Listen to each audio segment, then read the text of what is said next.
बिस्मिल्लाहिर्रहमानिर्रहीम। Programme view point के सहूँ इमरान याकूब खान। नाज़रीन, रवां हफ्ते भी मुल्की और बैनुल अक़वामी सतह पे बहुत सारी हैपनिंग्स हुई, बहुत सारी ख़बरें आई। अगर अमेरिका की बात करें तो वहाँ पे सदारती इंतखाबात में ट्रंप ने कामयाबी समेटी, और अगर मुल्की सतह पे बात करें तो यहाँ पे PTI ने ना सिर्फ ये कि जलसों का सिलसिला जारी रखा हुआ है, बल्कि आज आवाम के लिए एक खुशखबरी भी है। जो वज़ीर-ए-आज़म पाकिस्तान मियाँ शहबाज शरीफ साहब ने बिजली सहूलत पैकेज का ऐलान किया है और घरेलू सार्फिन को इससे तकरीबन 26 रुपये फ़ी यूनिट जो है उसका फ़ायदा होगा इजाफी बिजली इस्तेमाल करने के लिए। ये पैकेज 3 महीने के लिए अनाउंस किया गया है, यानी दिसंबर, जनवरी और फरवरी में जो भी घरेलू, कमर्शियल या सनती सार्फिन इजाफी बिजली इस्तेमाल करेंगे उस पर उन्हें राहत हासिल होगी। नाज़रीन, एक और अहम खबर और अच्छी खबर ये भी है कि पाकिस्तान ने ऑस्ट्रेलिया को आज एक अहम मैच में, क्रिकेट मैच में बड़े मार्जिन के साथ हरा कर 3 मैचों की सीरीज़ 1-1 से बराबर कर दी है।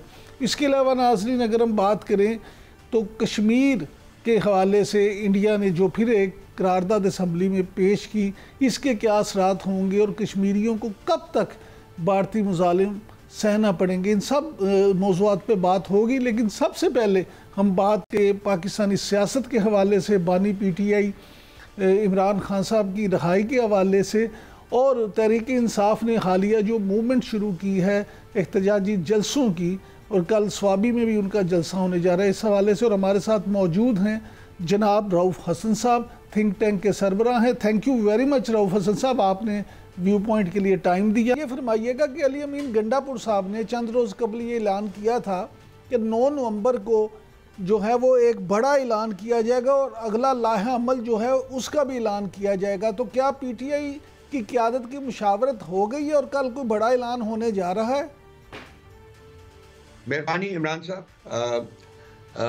जी, कल जो जलसा है उसके इख्तिताम के ऊपर एक करारदाद जो है वो पढ़ी जाएगी और उसमें वो तमाम अहदाफ जो हैं उनका ऐलान किया जाएगा जो कि हमने हासिल करने हैं। इस पब्लिक मोबिलाइजेशन की जो कैंपेन लॉन्च हुई है, आज कोयटा में जलसा हुआ है और इसके बाद कल स्वाबी में होगा और उसके बाद मुल्क के बाद दूसरे हिस्सों में जलसे और दूसरी पॉलिटिकल एक्टिविटीज़ जो हैं उनको इनिशिएट किया जाएगा। जी बिल्कुल, कल एक करारदाद पढ़ी जाएगी इस सिमरे में।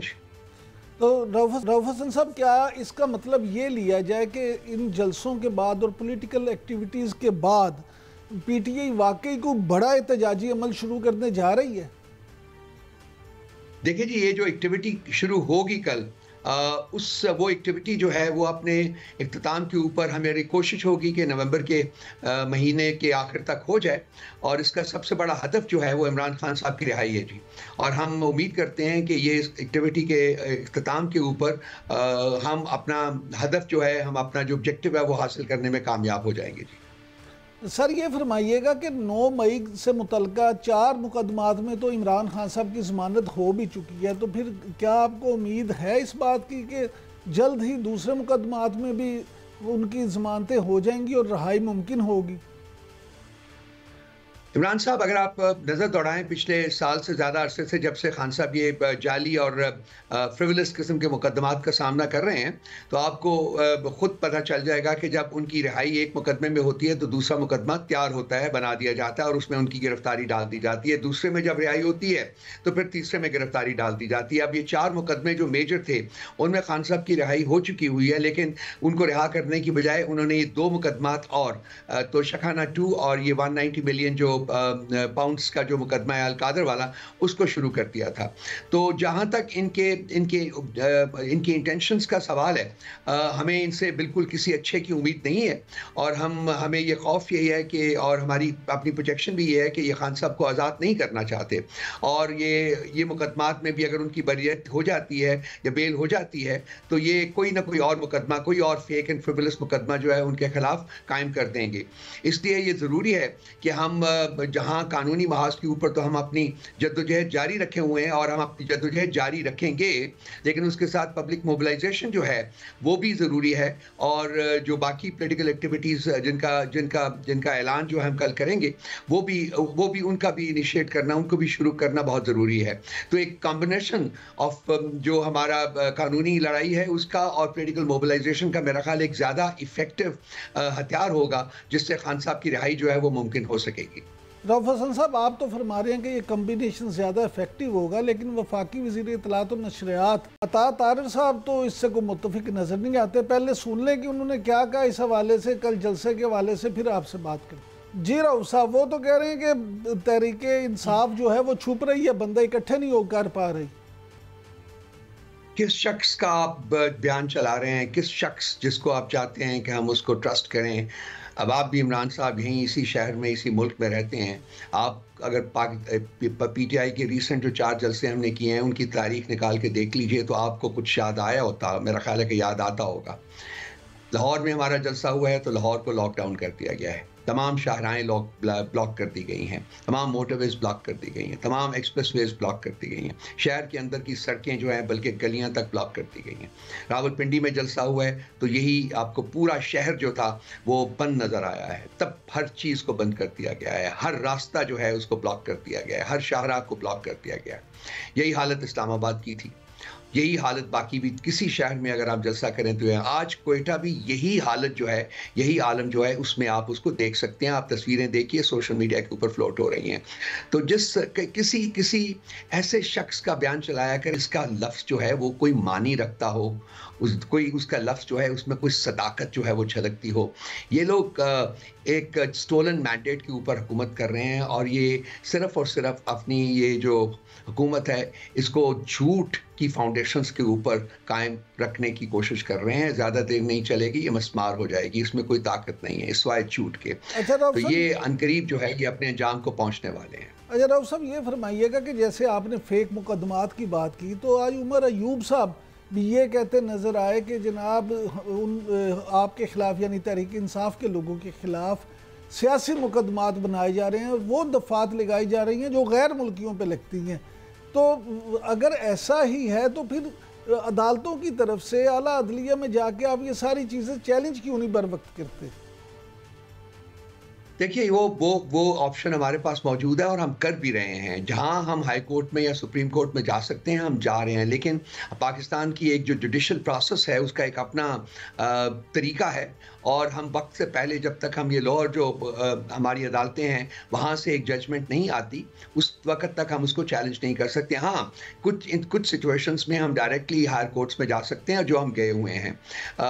तो ये अब इनका जो नया जो टैक्टिक है इस वक्त वो ये है कि ये जो अपनी जजमेंट्स हैं उनको डिले कर रहे हैं, क्योंकि उनको पता है कि पिछले 4 मुकदमात की तरह इन मुकदमात में भी कोई जान नहीं है और ये मुकदमात भी जो हायर कोर्ट्स में एक दिन भी सस्टेन नहीं कर सकेंगे। इसलिए ये नहीं चाहते कि हम हायर कोर्ट्स में उनको चैलेंज करने की स्टेज के ऊपर पहुंचें, इसलिए ये मुकदमात में जितनी देर हो सकती है उनकी जजमेंट्स में वो कर रहे हैं। इस वक्त इन्होंने ये नई टैक्टिक जो है वो इस्तेमाल की गई है।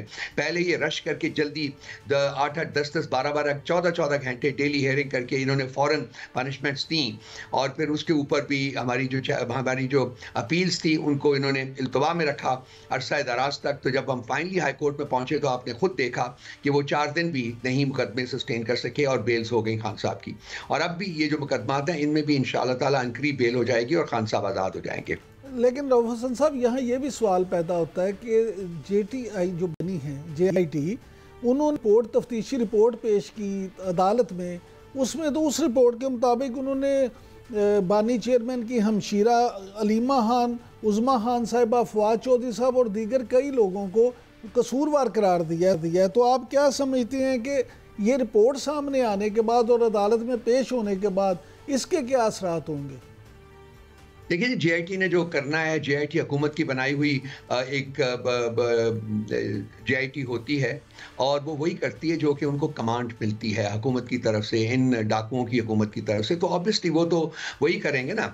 लेकिन यही जेआईटी की रिपोर्ट्स पास्ट में भी आपने देखा है कि अदालतों के सामने स्टैंड नहीं कर सकती, सस्टेन नहीं कर सकी अपने आप को, और इनको अदालतों ने इनकी बेसिस के ऊपर जो सजाएं दी गई हैं उनको राइट ऑफ किया है, और एलिज्ड जो मुजरिम हैं, एलिज्ड मुजरिम, उनको आज़ाद किया है। तो इस जेआईटी की भी जो जो अंजाम होगा वो इतना ऐसे ही होगा। इसीलिए ये डिले कर रहे हैं, जैसा कि मैंने पहले अर्ज़ किया है कि ये मुकदमात को आगे बढ़ाने में डिले कर रहे हैं और कोशिश कर रहे हैं कि ज़्यादा से ज़्यादा देर तक ये लोअर कोर्ट्स में फंसे रहें, ताकि एक शशपंच की कैफियत जो है वो जारी रहे और हम अपने मुकदमात जो हैं वो हायर कोर्ट्स में लेके ना जा सकें। अच्छा सर, अख्तर मेंगल साहब, फमीदा मिर्ज़ा साहिबा और मुस्तफ़ा नवाज खोखर साहब ने मुश्तरका तौर पे 26वीं आइनी तरमीम के ख़िलाफ़ सुप्रीम कोर्ट में एक दरख्वास्त दायर की है। आप 26वीं आइनी तरमीम का क्या मुस्तकबिल देखते हैं? हम इसको रिजेक्ट कर चुके हुए हैं इमरान साहब, हम इसको बिल्कुल कबूल नहीं करते। इसके जुडिशल कमीशन में हमारे रिप्रेजेंटेटिव्स बैठे हुए हैं, उमर साहब और शबीर साहब, और हम अंडर प्रोटेस्ट बैठे हुए हैं सिर्फ इसलिए कि चूंकि इस कमीशन ने जज साहिबान अपॉइंट करने हैं, इसलिए हम अपनी कोशिश जो है वो जारी रखें ताकि इंडिपेंडेंट माइंडेड जज जो हैं वो इन कोर्ट्स में अपॉइंट हों और गवर्नमेंट को कार्ट ब्लांश ना मिले, एक फ्री हैंड ना मिले कि वो जो चाहे जिसको चाहे वो अपॉइंट कर लें। अदरवाइज़ हम इसको कुल्लियतन रिजेक्ट कर चुके हुए हैं। ये गैर आइनी और गैर कानूनी इनेक्टमेंट है, गैर आइनी और गैर कानूनी लेजिस्लेशन है और गैर आइनी और गैर कानूनी तरीके से इसको अडॉप्ट किया गया। आपने देखा होगा कि लेजिस्लेशन अडॉप्ट करने के जो तरीके होते हैं उनको बेदर्दी से पामाल किया गया और किसी कमेटी में इसको भेजने की बजाय और इसकी प्रॉपर प्रेजेंटेशन नेशनल असेंबली के बगैर इसको रात के अंधेरे में इन्होंने मंजूर करवाया और वो लोगों को किडनैप किया गया, लोगों को टॉर्चर किया गया और उसके बाद उनके वोट्स जो हैं वो हासिल किए गए ताकि इनकी 2/3 अक्सरियत जो है वो कामयाब हो सके। सो हम इसको रिजेक्ट कर चुके हुए हैं और हम इसके खिलाफ अनकरीब सुप्रीम कोर्ट में अपनी पिटिशन लेके जा भी रहे हैं। रऊफ हसन साहब, इस 26वीं आइनी तरमीम में अगरचे फ़ौजी अदालतों के हवाले से तो कोई चीज़ शामिल नहीं थी, लेकिन इन खदशात का इज़हार किया जा रहा है कि 27वीं आइनी तरमीम भी लाई जा रही है और फ़ौजी अदालतें जो हैं उनमें भी मुकदमात लेके जाना उसमें शामिल होगा। लेकिन इस पस मंज़र में अगर आप देखें तो अक़वाम मुत्तहिदा की इंसानी हकूक़ की जो कमेटी है उन्होंने आम शहरियों के फ़ौजी ट्रायल की मुखालफत कर दी है। तो आप क्या समझते हैं, इस मुखालफत का बानी PTI को या पार्टी के कारकुनों को फ़ायदा होगा? देखिए, यूनाइटेड नेशंस की ह्यूमन राइट्स कमेटी की जो उनकी रेजोल्यूशन है, उनका जो ऐलान है, उसके अलावा भी जितनी भी ह्यूमन राइट्स ऑर्गेनाइजेशन है दुनिया में वो इस चीज़ की मुखालफत कर चुकी हुई हैं। ये एक गैर असूली गैर आइनी फ़ैसला है, अगर होगा जब होगा, लेकिन हमें खौफ है, डर है कि जी बिल्कुल ये ऐसा ही करने जा रहे हैं। लेकिन हम तमाम जो आइनी दरवाजे हमारे पास मौजूद हैं उनको हम खटखटाएंगे और हम पूरी कोशिश करेंगे कि ये तरमीम जो है ये मंजूर ना हो, और अगर हो भी जाती है तो हम इसको जो कानूनी हमारे पास ऑप्शंस मौजूद हैं including going to the supreme court, और अब मेरा ख्याल है कि वो कॉन्स्टिट्यूशनल कोर्ट में जाना पड़ेगा। हालांकि हालात अब ज़्यादा मुश्किल हो गए हैं क्योंकि वहाँ इनकी अपनी मनपसंद जजेस जो हैं वो बराजमान होंगे और वो अब ऐसा लगता है कि वो इन्हीं के मनपसंद फैसले जो हैं वो सादर करेंगे। लेकिन हम अपनी कोशिश जो है उसको जारी रखेंगे और मेरा ख्याल है कि इंटरनेशनल लेवल के ऊपर और प्रेशर बढ़ेगा और शायद वक्त गुजरने के साथ साथ हालात इस किस्म की तरामीम को अडॉप्ट करने के लिए हुकूमत इस मुजरिम हुकूमत वक्त को इनके लिए और मुश्किल होता जाएगा। रऊफ साहब, आपकी गुफ्तगू से ये असरात सामने आते हैं, ये खदशा ज़ाहिर होता है कि शायद PTI को और आपको ये खदशात आप लोगों में मौजूद हैं कि बानी PTI जो हैं उनको फ़ौजी अदालत में जो है या फ़ौजी तहवील में दे दिया जाएगा। क्या वाकई ऐसा है? हमारी लीगल टीम की जो इनपुट है वो यही है जी, वो ये फील करते हैं कि जिस तरीके से आगे बढ़ रहे हैं अल्टीमेट हदफ जो है उसका वो है खान साहब को मिलिट्री ट्रायल का, खान साहब के मिलिट्री ट्रायल का। तो ये एक मतलब मतलब गैर आइनी तो अपनी जगह, गैर कानूनी अपनी जगह, ये तो एक इंसानियत की तस्लील और कत्ल होगा। तो हम एक पॉलिटिकल पार्टी की हैसियत से वो तमाम पुरअमन ऑप्शंस अडॉप्ट करेंगे जिससे कि हम इसको इस किस्म के इकदाम को रोक सकें और हम पुरउम्मीद हैं कि हम ऐसा करने में कामयाब हो जाएँगे। और ये ऑलरेडी कुछ सिविलियंस जो हैं वो मिलिट्री ट्रायल जो है मिलिट्री की कस्टडी, मिलिट्री कोर्ट्स की कस्टडी में है। तो हमारी कोशिश उनके बारे में भी हम जारी रखे हुए हैं कि उनको भी वहाँ से निकाला जाए। तो अब ये तमाम चीज़ें जो है अल्टीमेटली तो आपको पता है कि सुप्रीम कोर्ट में लैंड करेंगी और उन्होंने ही फैसला करना होगा। अब जैसे कि मैं पहले कुछ देर पहले अर्ज़ कर चुका हूँ कि चूँकि अब इन लोगों ने ये कॉन्स्टिट्यूशनल बेंच जो है ये बनाए हैं और कॉन्स्टिट्यूशनल बेंच में अपनी पसंद के जज साहिबान जो हैं काफ़ी हद तक मुकर्रर करने में कामयाब हो गए हैं। तो शायद ये मसला थोड़ा-सा और मुश्किल हो जाए, लेकिन उतनी ही ज़्यादा तनदेही के साथ हम चाहेंगे कि हम इस मसले को परस्यू करें और हुकूमत की ये जो मुजरिमाना जो इंटेंशन है उसको कामयाब ना होने दें। सर, आपने 2 मरतबा जो है आइनी बेंचेस का जिक्र जो तज़किरा किया, तो क्या आप ये नहीं समझते कि इन आइनी बेंचों के बाद एक पॉजिटिव चीज़ ये भी सामने आ सकती है कि अहम केसेस जो हैं उनकी सुनवाई जल्दी हो जाए, अपीलों पे फैसला जल्दी हो जाए? देखिए, ये तो हुकूमत का कहना है, लेकिन मैं उस सिलसिले में पहले भी कुछ प्रोग्राम्स में बात कर चुका हूँ कि जी इंडिया में मसलन देखिए उसकी मिसाल लीजिए, वहाँ आबादी हमसे तकरीबन 5 गुना ज़्यादा है और उनकी सुप्रीम कोर्ट में 34 जजेस हैं। इससे अमेरिका की मिसाल ले लीजिए, 4:1 का रेशो है और वहाँ जो मेरा ख्याल 9 जजेस हैं टोटल। तो ये नंबर्स की बात नहीं है, ये इंटेंशंस की बात है और ये कॉम्पिटेंस की बात है।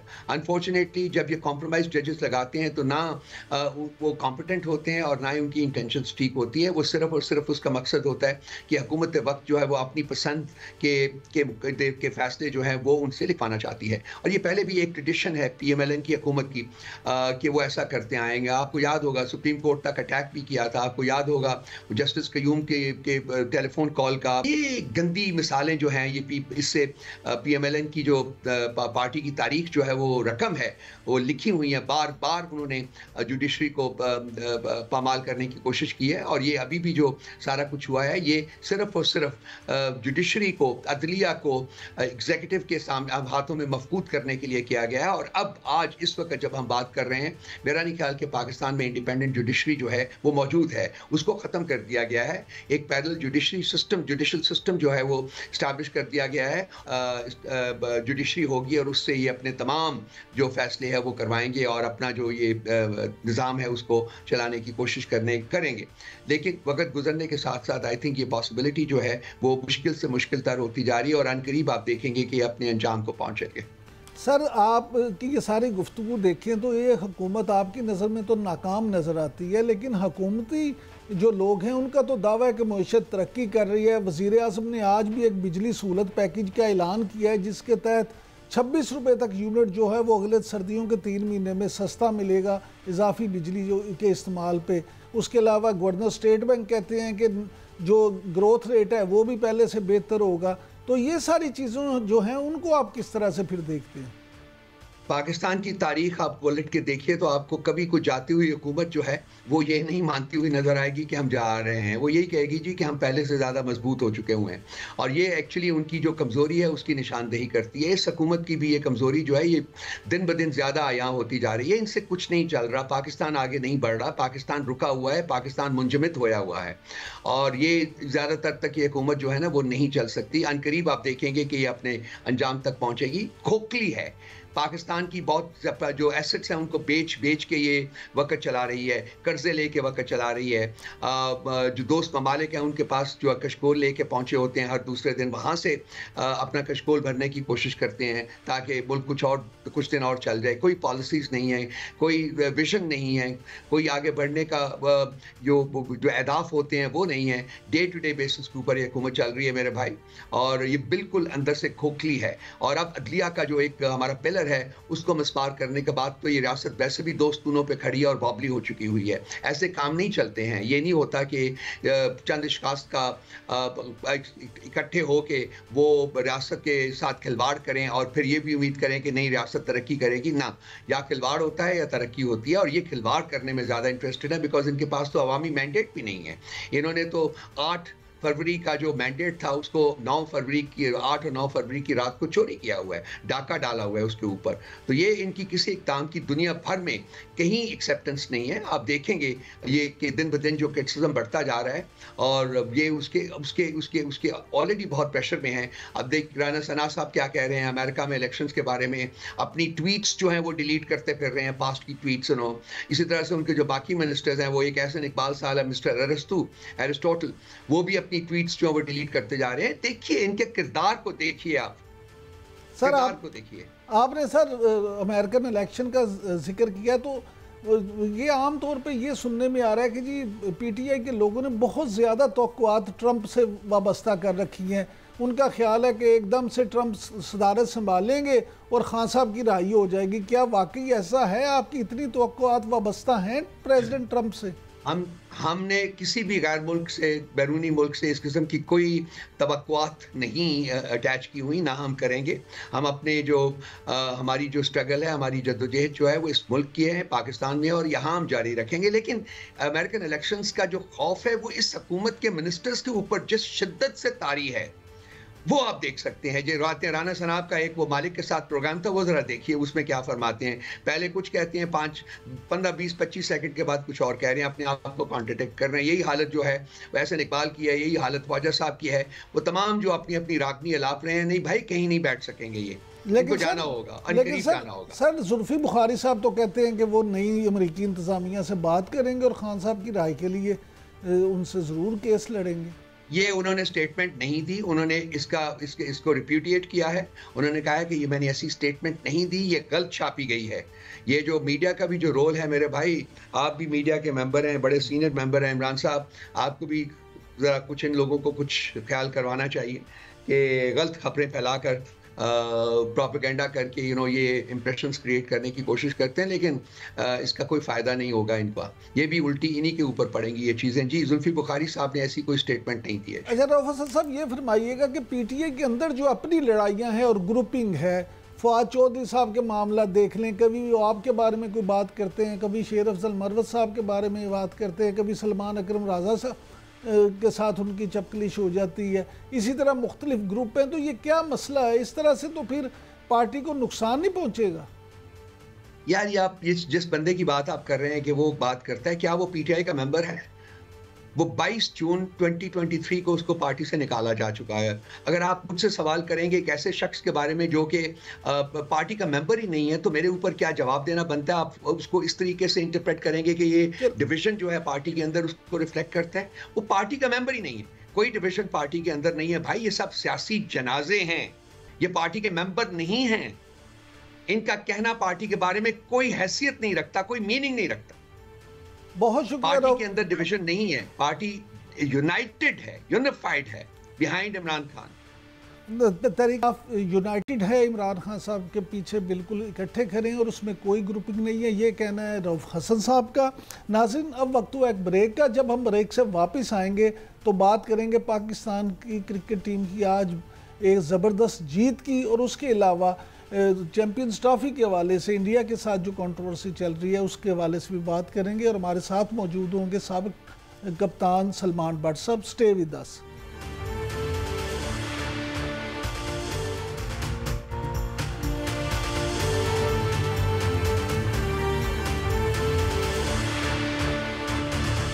Welcome back. नाज़रीन, जैसा कि आज पूरी कौम बड़ी खुश है कि पाकिस्तान ने ऑस्ट्रेलिया के अंदर ही एक अहम मैच में बड़े मार्जिन के साथ हरा दिया है और पाकिस्तानी टीम 9 विकेटों से क्रिकेट मैच जीत गई है। इस वक्त हमारे साथ मौजूद हैं साबिक कप्तान पाकिस्तान क्रिकेट टीम के जनाब सलमान भट्ट साहब। भट्ट साहब, थैंक यू वेरी मच, आपने हमें टाइम दिया। ये बताइएगा कि आज हमने बड़े मार्जिन से विक्ट्री तो हासिल कर ली, लेकिन इस कामयाबी और मैच में टीम की कारकर्दगी के हवाले से आप क्या कहेंगे? देखिए, यकीनन एक तारीखी फतह है और पाकिस्तान को इससे बहुत कॉन्फिडेंस मिलेगा आपकी टीम को। ज़ाहिर है जिसने पिछले कुछ अरसे में कोई बहुत सारी चेंजेस देखी हैं, चाहे वो स्पोर्ट्स स्टाफ को लेके हो, कोचिंग स्टाफ को लेकर हो, टीम की क़यादत के हवाले से हो, players themselves. So I think जिस तरह का हमारा पिछला कुछ अरसा गुजरा उसमें बड़ा था कि पाकिस्तान को कुछ इंपॉर्टेंट विक्ट्रीज़ मिले। 2 टेस्ट मैचेस के बाद ऑस्ट्रेलिया में इस तरह की परफॉर्मेंस जो है वो बड़ी खुश आइंदा है। भट्ट साहब ये फरमाइएगा कि इंडियन मीडिया बड़ा शोर मचा रहा है कि भारतीय क्रिकेट टीम चैंपियंस ट्रॉफी खेलने के लिए पाकिस्तान में नहीं आएगी, बल्कि भारत अपने मैच दुबई में चाहता है। तो आप क्या समझते हैं इंडिया की तरफ से इस इनकार की या ना आने की वजह क्या हो सकती है? इमरान भाई, आपको मालूम है कि इंडिया के ये वाले जो डिसीजन हैं ये बेसिकली पाकिस्तान को फाइनेंशियल हिट करने के लिए हैं, और इसमें टैक्टिकल है सारा। कभी वो सिक्योरिटी कंसर्न्स पे डालते हैं, कभी किसी चीज़ पे बात करते हैं, कभी किसी, इसी मुल्क में सारी दुनिया की टीमें आके खेल रही हैं, सब ने आने के लिए एग्री किया है, हर टीम ने उन्हीं ग्राउंड्स में खेलना है, उन्हीं होटल्स में ठहरना है। तो उनके लिए कोई स्पेशल इंतज़ाम भी अगर चाहिए हो तो मेरा ख्याल है पाकिस्तान तो करने को तैयार होगा, लेकिन इनके लिए कोई वैलिड बहाना नहीं इसको छोड़ने का।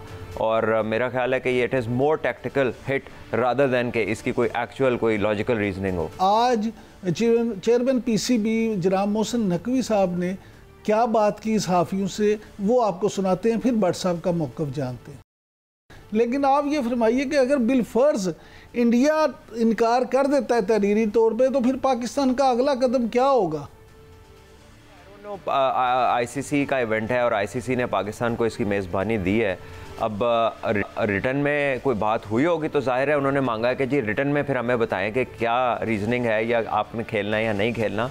सो मुझे इल्म नहीं है कि क्या डॉक्यूमेंटेशन थी, किन पेपर्स पे साइन किया, इंडिया ने कहीं पे साइन किया आने के लिए या नहीं किया, और बाद में उसको तब्दील कर दिया। क्योंकि जब आप रिटर्न की बात करते हैं कि रिटर्न में दें हमें, इसका मतलब है कि शायद राइटिंग में पहले आपके पास कोई चीज़ पड़ी है जिस पे एक एग्रीमेंट है आने का।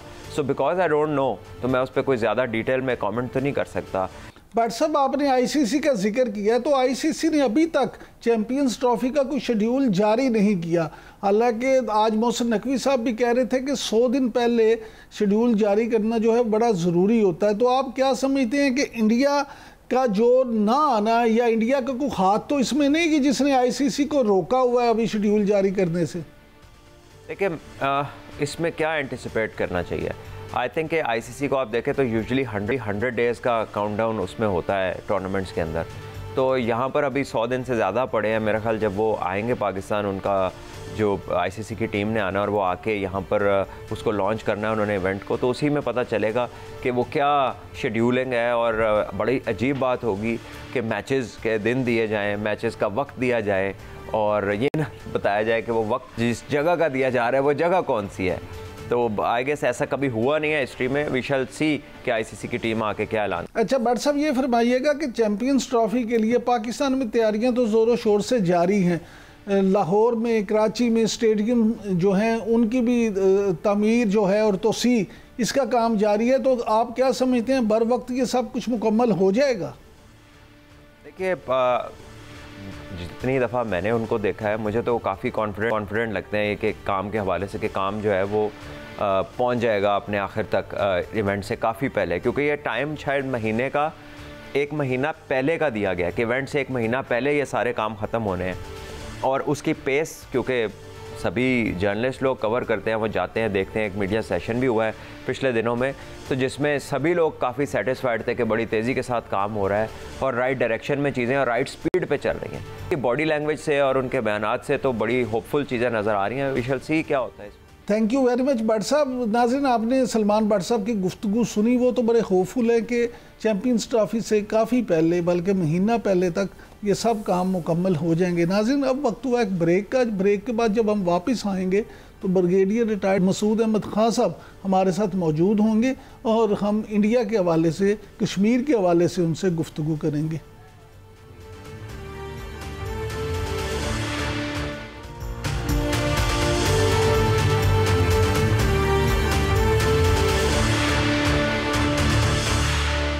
Welcome back. नाज़रीन, मकबूजा कश्मीर असम्बली की तरफ से आर्टिकल 370 की बहाली की करारदाद आज असम्बली में मंजूर की गई है, और इस हवाले से ये मुतालबा भी किया गया है कि भारत की मरकज़ी हुकूमत रियासत की खसूसी हैसियत जो है उसको बहाल करे। इस करारदाद की मंजूरी से क्या कश्मीर के अवाम को आज़ादी जो है उस मिलने में कोई मदद मिलेगी, या इससे वहाँ पे क्या असरात होंगे? ये सब सवालात और इससे जुड़े बहुत सारे दूसरे सवालात जो हैं इस पर राय जानने के लिए हमारे साथ आज मौजूद हैं ब्रिगेडियर रिटायर्ड मसूद अहमद खान साहब। Thank you very much brigadier साहब, आपने हमें टाइम दिया। ब्रिगेडियर साहब, सबसे पहले तो ये बताइए कि क्या भारत की जो मरकज़ी हुकूमत है वो इस रियासती मुतालबे के सामने ज़्यादा देर तक ठहर सकेगी, अपनी हट दर्मी जारी रख सकेगी? जी हाँ, मेरा ख्याल में हट दर्मी इनकी तो जारी रहेगी। जिस तरीके से अभी रिएक्शन आया है, अव्वल तो पहले तो इम्पोर्टेंस ये देख लें कि Jammu and Kashmir national conference जब इलेक्शन के लिए वो उतरी थी तो उन्होंने यही वादा किया था कि हम वापस आएंगे तो हमारी पहली प्रायोरिटी होगी रेस्टोरेशन ऑफ 370। सो अकॉर्डिंगली लोगों ने उनको इसीलिए वोट दिया था कि वो आके वो रिस्टोर करेंगे स्टेटहुड को, और जो कश्मीरियों के जो हुकूक है उनको रिस्टोर करेंगे। और फिर इसी तरह कांग्रेस के भी जो पार्टी थे उनके भी कोई 7 सीटें थी, सो लीडिंग थी, उन्होंने हुकूमत बना ली, तो वो उस वजह से थी। और जब आज ये रेजोल्यूशन पास हुई है तो इनका सुरिंदर सिंह है, उन्होंने जो डिप्टी प्राइम चीफ मिनिस्टर है, उन्होंने ये रेजोल्यूशन पेश की। सो यूनानिमसली लिविंग असाइड उन्होंने कहा जो बीजेपी जो जम्मू से लोग आए थे उन्होंने अपोज किया, बाकी सब ने उसको इनके फेवर में वोट किया।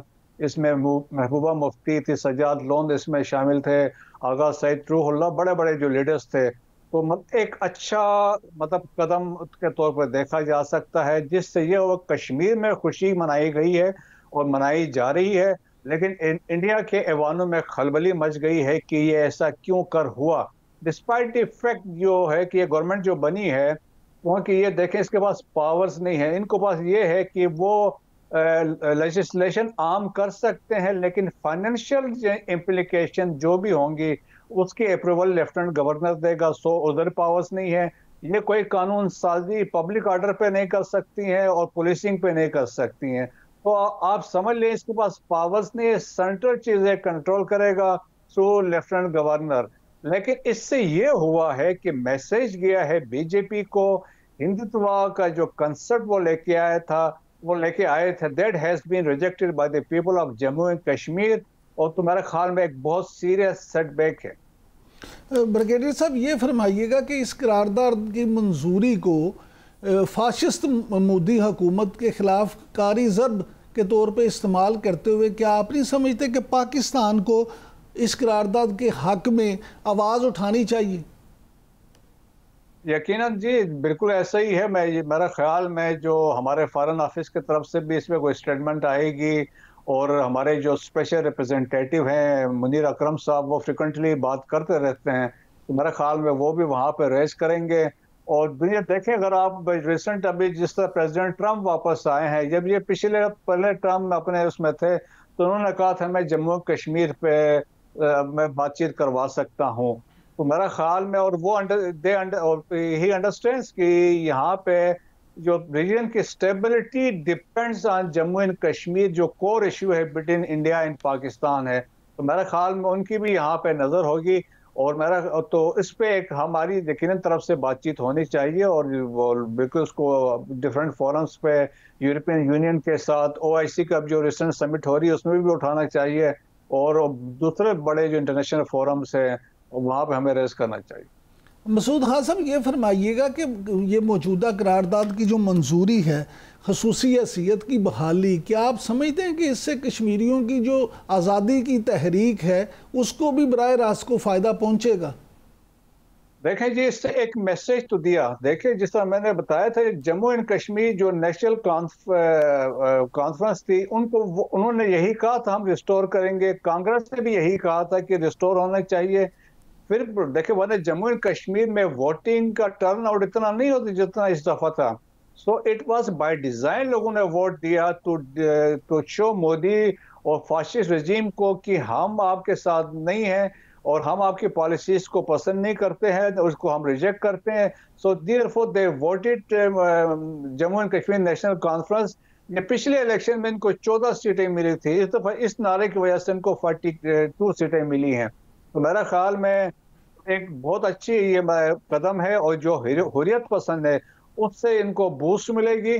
और यकीनन देखें कि अभी जो कश्मीर के अंदर जो हालात है Indian illegally occupied Jammu and Kashmir में, न सिर्फ वैली में हुर्रियत पसंदी जोरों पे है, बल्कि सौत अपीर पंजल रेंज है, वहाँ पे जो फ्रीडम फाइटर्स जिस तरीके से वहाँ पे वो हमले कर रहे हैं, तो वहाँ तो इंडियन सिक्योरिटी फोर्सेस का बड़ा लो मोरल है। अभी तो ये लोग वहाँ पे जाते हैं और वहाँ जाके वो वीडियोस भी बनाते हैं अपने ऑपरेशंस के, और जिस तरीके से उन्होंने एक टेरर वहाँ पे क्रिएट किया है, तो मेरे ख्याल में चीजें इंडियन सिक्योरिटी फोर्सेस के हाथ से निकलती जा रही है। ब्रिगेडियर साहब, आपने अभी हिंदुत्व की बात की, फासिस्ट हुकूमत की बात की, तो कश्मीर तो सर फहरिस्त है, लेकिन इसके अलावा भी अगर आप बाकी इंडिया को देखें तो वहाँ पे भी मुसलमानों की या अकलीतों की जो सूरत हाल है को खासी परेशान कुन है।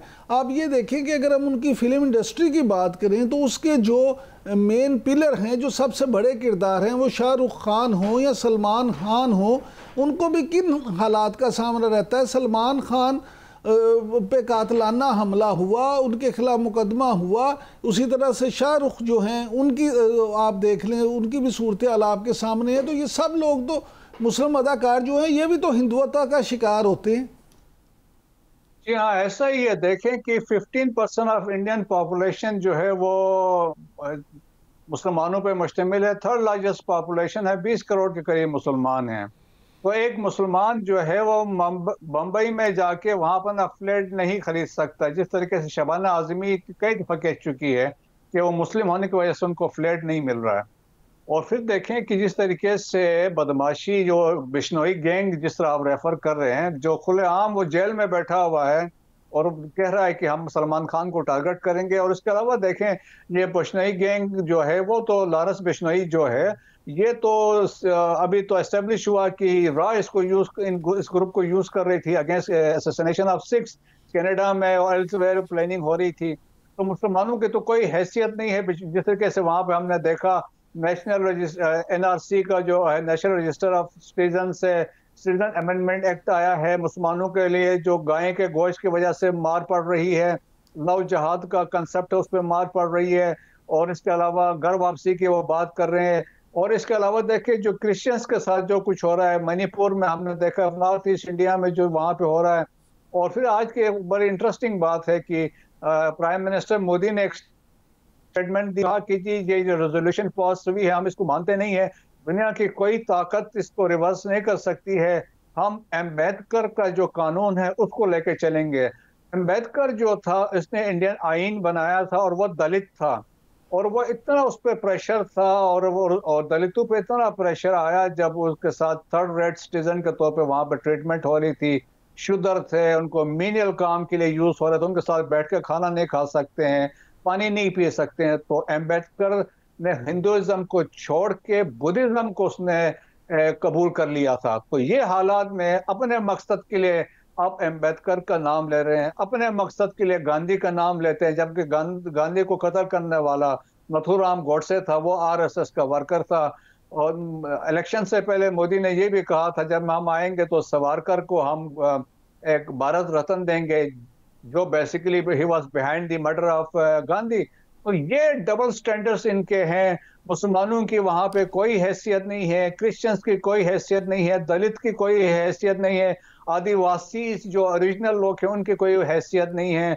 वो समझते हैं हिंदुत्व हो जिसमें अपर क्लास हिंदूज हो उनका वहाँ पे कंट्रोल है। लेकिन अभी आप देखें इंडिया के अंदर जो मसाइल हैं, नॉर्थ और साउथ डिवाइड है, नॉर्थ ईस्ट इंडिया में इंडिपेंडेंस की स्ट्रगल चल रही है, सेंटर में नक्सलाइट मूवमेंट है जो 14 प्रोविंसेस में चल रही है। और इसके अलावा देखें कि इंडियन पंजाब में वहाँ पे सिख स्ट्रगल कर रहे हैं, जम्मू एंड कश्मीर में कश्मीरी स्ट्रगल कर रहे हैं। तो इंडिया के अंदर जो फॉल्ट लाइन्स है वो सारे एक्टिव हैं। तो ये मसाइल तो इंडिया के लिए ही है, और सब्सिक्वेंटली अगर इस तरह प्रेशर रखेंगे तो वो टाइम दूर नहीं है जब ये दलित भी खड़े हो जाएंगे और मेनलैंड इंडिया में मुसलमान भी खड़े हो जाएंगे सिखों के साथ। बहुत शुक्रिया ब्रिगेडियर साहब, आपने हमें टाइम दिया। आपने ब्रिगेडियर मसूद अहमद खान साहब की गुफ्तगू सुनी। उनका कहना है कि बहुत दूर नहीं है कि इंडिया की तमाम अक़लीतें अपने हकूक़ के लिए खड़ी हो जाएं, और फिर इंडिया का जो दोहरा चेहरा है वो अवाम के सामने, दुनिया के सामने तो है ही, लेकिन फिर उन्हें अक़लियतों को हकूक़ भी देना पड़ जाएंगे। नाज़रीन, आज के लिए इतना ही। कल आपसे फिर मुलाकात होगी। कल तक के लिए इजाज़त दीजिए। अल्लाह निगहबान।